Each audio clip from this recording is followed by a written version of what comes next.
அனைவருக்கும் அன்பான வணக்கங்கள். ஒருவர் கஷ்டப்பட்டு சம்பாதித்த பணத்தை இழந்து விட்டார் என்றால் மறுபடியும் கஷ்டப்பட்டு சம்பாதிச்சிடலாம். ஆனா இழந்த மரியாதையும் கிடைத்த அவமானங்களையும் மாற்றுவது அப்படிங்கிறது சாதாரண விஷயம் நிச்சயமாக கிடையாது. ஏன்னா அது நமக்கு ஞாபகத்துல வந்துகிட்டே இருக்கும், நம்மளுடைய மன நிம்மதியை முழுமையாக கெடுத்துரும். அத மாதிரி ஒரு மனிதன் செல்வந்தனாக வாழணும் அப்படிங்கிற ஆசை கண்டிப்பா எல்லாருக்குள்ளேயுமே இருக்கும். மதிப்போட மரியாதையோட கோடீஸ்வரனா வாழணும் அப்படிங்கிற ஒரு எண்ணங்கள் எல்லாருடைய மனதிலுமே இருக்கும். இப்ப இது ரெண்டுமே நடக்கணும் அப்படின்னா இந்த ரம்பை திருதியை நாளில் இதை மட்டும் நீங்கள் பிடித்து வைத்தால் போதும். இதுக்கு ஒரு சின்ன உதாரணம் சொல்றேன்.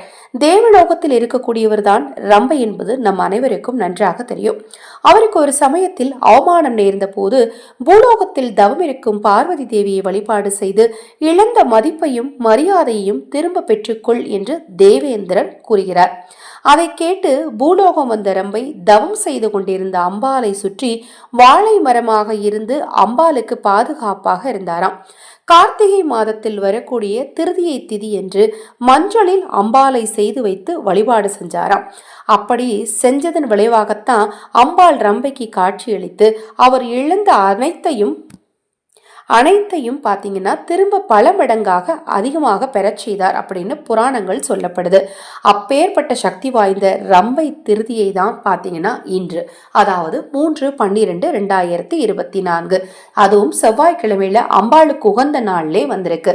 இன்று மாலை 6 மணிக்கு மேல இரவு 10 மணிக்குள்ள உங்களுக்கு எப்ப நேரம் கிடைச்சாலும் சிறிதளவு மஞ்சள் தூள் எடுத்து அதுல தண்ணீர் ஊற்றி பிசைந்து சின்னதா அம்மன் போல பாவித்து, உங்களுக்கு எப்படி செய்ய தெரியுமோ அதை போல அம்மன் போல பாவித்து அதை உங்க பூஜையில வச்சு நீங்க வாழ்க்கையில எதை இழந்தீங்களோ, அது பணமா இருக்கலாம், பொருளா இருக்கலாம், இல்லை அப்படின்னா உங்களுடைய மரியாதையா இருக்கலாம், எதை இழந்தீங்களோ அது திரும்ப கிடைக்கணும்னு சொல்லி மனதார பிரார்த்தனை செய்யுங்க. மனதார பிரார்த்தனை செய்யும் போது பிரசாதமாக பானகம் அல்லது பால் வச்சுக்கோங்க. வச்சுட்டு அதை எடுத்து நீங்களே அதன் பிறகு குடிச்சிக்கலாம். குறைந்த ஒரு 10 நிமிடங்கள் பிரார்த்தனை பண்ணுங்க. பூஜை அறையில தவறாம ஒரு நல்லெண்ணெய் தீபம் அந்த நேரத்துல ஏத்தி வச்சுக்கோங்க.